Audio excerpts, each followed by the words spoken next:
parfum yang deserve to be reviewed alone as it is, not as a clone. Yes. Dan ini juga banyak yang request sih sebenarnya. Yes. Di video yang kemarin yang bisa ditonton di situ, itu banyak banget yang paling penasaran sama Kismet. Dan juga Amber Noir sebelumnya. Oh ya, Adnan ya. Adnan. Karena memang parfum yang mereka keluar adalah versi Privé-nya. Betul. Versi niche-nya dari brand-brand designer. Ya. Si Adnan itu mirip dengan Ambre Nui ya. Semua selebriti cowok-cowok suka pakai itu. Pemain bola juga. Terus ini adalah clone dari YSL Tuxedo sebenarnya. But we're going to review this as the brand. Yes. I mean as the perfume. Yes. Bukan as a clone. Yeah. Dan sehebat apa wanginya?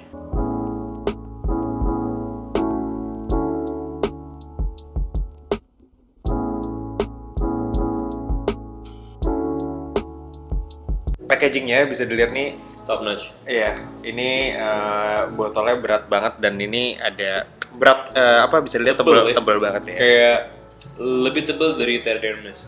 Yes. Oh, gue tahu setebal apa. Mr. Burberry.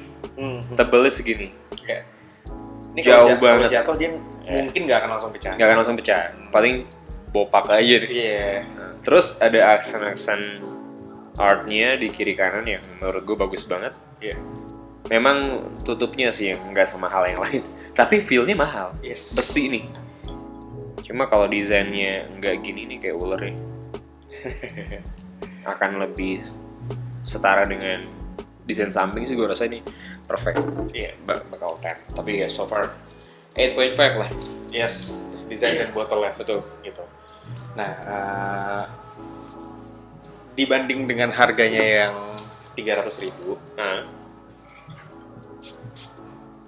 sprayernya bagus Dan smooth ya. dan smooth ya. Dan wanginya ini menurut gue yang paling menarik gitu. Jadi dari awal tuh lo emang dapat ada kayak freshness, spiciness sedikit gitu ya. Dari biji pala. Iya, atau nutmeg. Biji pala lu. Dari nutmeg. Iya. Nutmeg itu emang karakteristiknya emang sedikit spicy. Iya. Hampir citrusy. Iya, fresh juga dia ya. Iya, karena hampir citrusy.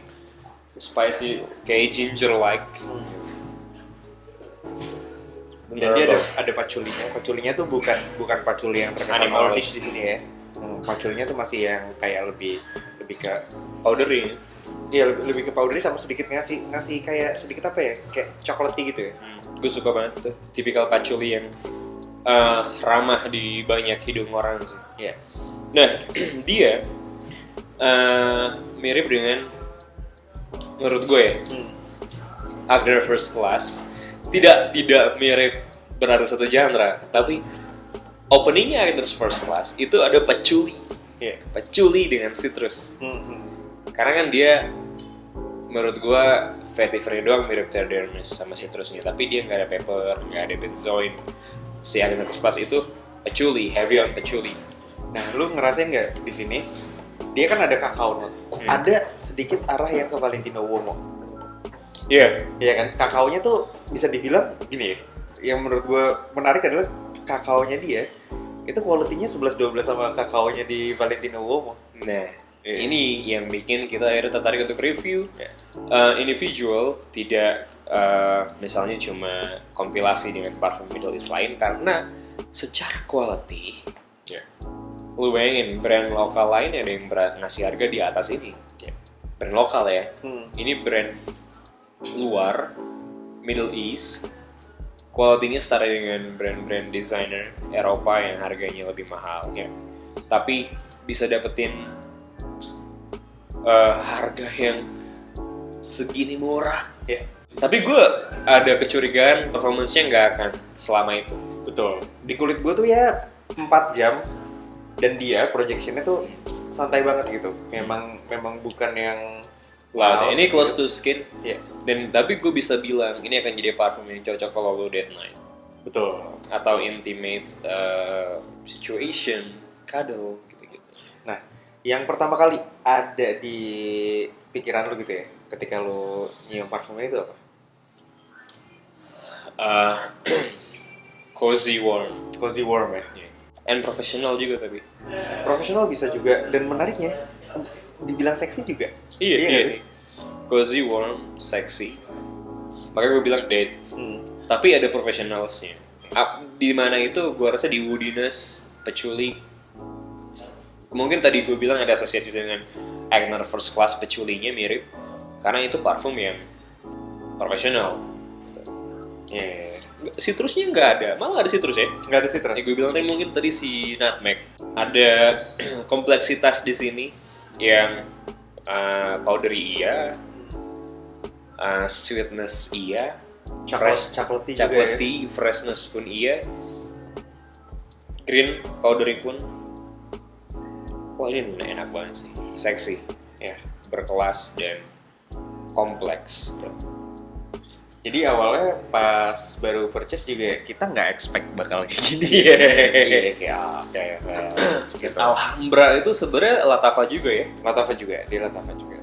Alhambra ini kalau kalian lihat kayak ada yang ngikutin Profumo, semuanya sih, semua desainer brand tuh bahkan niche kayak ini Theo juga di clone ya. Tapi karena ini packagingnya tidak mirip dengan Tuxedo. Iya, walaupun Alhambra dia keluarin The Tux juga. Iya, makanya gue bingung. Apakah ini direct clone untuk YSL Tuxedo atau The Tux sebenarnya yang direct clone. Ini sedikit dikasih twist. Bahkan ada Kismet Russian kalau nggak salah. Iya. Kismet Moskow. Moskow dia clone Kilian. Vodka on the rocks. Iya. Karena kan vodka dari Rusia ya. Iya. Ini pakai Moskow. Dan gini, gue juga nggak yakin, gue juga nggak tahu nih. Maksudnya dia ada Kismet for Woman, dia nge-clone parfum dari Kilian juga gue lupa apa. Terus ada Kismet Moskow. Nah, apakah sebenarnya Kismet ini dia nge-clone Kilian juga yang kita sebelumnya belum discover? Gitu. Iya. Makanya Kilian yang familiar kayak Vodka on the Rocks, Black Phantom gitu ya. Tapi mungkin ada Kilian lain yang kita belum pernah cium, yang kita nggak tahu ternyata ini adalah clone dari itu. Iya. Dan wanginya mirip Tuxedo juga gitu. Mungkin. Tapi kalaupun memang iya, toh nggak banyak orang yang akan tercium sama dengan lu kalau lu pakai ini. Betul. Nah, sedikit comparing sama Rojas Mustache EDP. Iya. Yang harganya notabene ya 2,5 kali lipat dari ini lah. Itu juga ya, itu clone-nya Tuxedo ya? Clone Tuxedo, dia bisa dibilang mungkin straight clone dari Tuxedo gitu. Dia dibanding Kismet kan yang bener-bener yang smooth gitu ya. Kalau dia ada sedikit peppery quality sama sedikit ada layernya gitu. Ini smooth sih. Ini parfum yang skin scent, parfum yang lu karakternya yang pakai ini ya, karakternya tuh kalem, ya, subtle wanginya dan enggak stream for attention pastinya dan lebih mature, yang memang bukan nyari-nyari cewek, bukan ngegodain gitu, tapi lebih memang cewek udah notice bahwa ini cowok yang enak gue ajak hangout gitu. Overall oke banget sih Kismet ini. Parah, gile lu. Menurut gue untuk di harga di bawah 300.000 lah ya. Kita bilang 300 sampai 350.000 lah ya. Walaupun waktu gue beli harganya masih di bawah ini. Iya, dan gue juga bisa bantu kalian mungkin dapetin di 290 dengan klik link di bawah. Menurut gue di harga segitu saingan dia tuh susah untuk dari pertama botol, scent quality-nya gitu. Gini, even Antonio Banderas Blue Seduction bukan scent quality, sorry. Botolnya nggak seniat dia. Iya. Boxnya nggak seniat. Scent profile pun lebih generic. Lebih generic, betul. Terus apa lagi yang di harga segitu ya sekarang? Kayaknya harganya udah pada naik juga ya parfum-parfumnya. Dengan scent profile yang se-niche ini ya, tidak mass market itu. Terus harga semurah ini enggak ada sih. Ini kayak the best buy ya. Tapi bukan the best daily perfume ya. Karena kan balik lagi, mungkin anak-anak yang masih remaja ataupun orang-orang yang baru mulai pakai parfum mungkin gak akan langsung suka ya. Tapi buat kalian yang udah pernah nyoba banyak genre parfum, terus kalian pengen nyari the best bargain Kalau nggak dimahalin ya nanti harganya. Mudah-mudahan nggak. Mudah-mudahan nggak naik. Karena kita nggak coba nge-hype ini, tapi kita cuma pengen apresiasi bahwa brand Timur Tengah tuh gila ya. Iya. Sekarang serem banget. Kalau kita lihat nih misalnya, let's say 5-7 tahun lalu gitu ya, ketika baru-baru Armaf parfum-parfum gitu ya, kita bisa bilang itu quality-nya, oke. Sebagus-bagusnya Middle East akan segitu. Akan kayak gitu. Cuma dan segitu di awalnya rata-rata semuanya pasti ada alcohol base gitu loh, ada scratchy-nya. Nah, sekarang nih itu udah mulai apa ya? Quality itu bagus-bagus banget gitu. Iya, dia bisa manage untuk tetap smooth dari awal. Berarti intinya mereka tuh ngedengerin komplain selama ini. Betul. Ya, dan mereka bakal ngebunuh dominasi brand Western. Mungkin meskipun nggak akan terbunuh juga. Kayak gini, gue suka jam otomatis. Ya, ini kan generasi awal 90-an,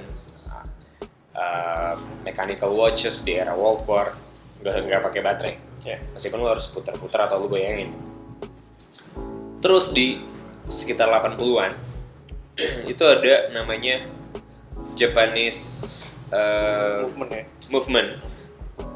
Kayak semacam, gue lupa sebutannya, ada Japanese-nya deh. Pokoknya itu krisis di semua brand-brand seperti Rolex, brand-brand automatic watches ya di Swiss. Brand Swiss tuh semua kayak nangis. Brand Western itu karena kedatangan mesin baterai dari Jepang, Seiko, Casio gitu-gitu.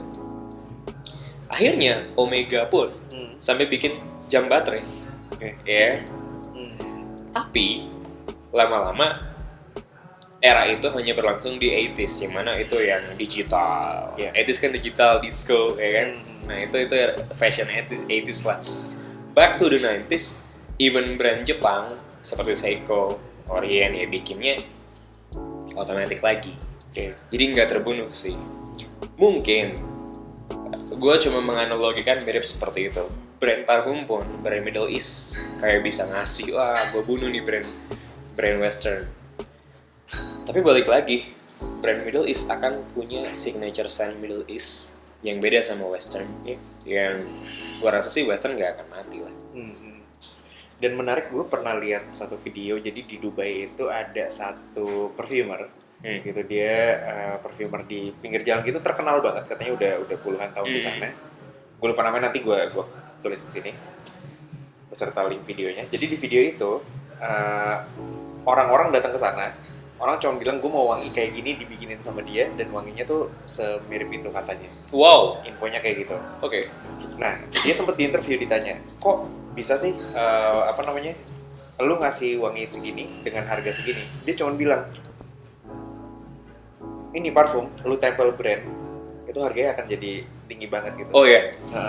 Ada komen di reviewer parfum yang nge-review parfum Middle East. Katanya dia ngelihat videonya Jeremy kayak lagi mabok apa, dia ngomong sebenarnya parfum yang gua jual atau yang orang-orang brand-brand Eropa jual itu adalah cost production-nya 10% dari harganya. Jadi misalnya lu beli parfum itu 1,6, cost production-nya cuma 10.000. Iya. Itulah kenapa brand Middle East bisa ngejual di harga 200.000. Make sense gak? Iya. Nah, tapi balik lagi brand. Balik ke jam tangan. Mungkin kalau lu lihat Seiko bikin jam 3,5 juta dengan finishing atau 7 juta deh. Yeah. Finishingnya udah bagus. Rolex ngejual 200 juta. Iya. Tapi mungkin Rolex pun kalau dibikin cost production cuma sekitar 10 juta. Make sense gak? Make sense. Gitu. Iya. Gila.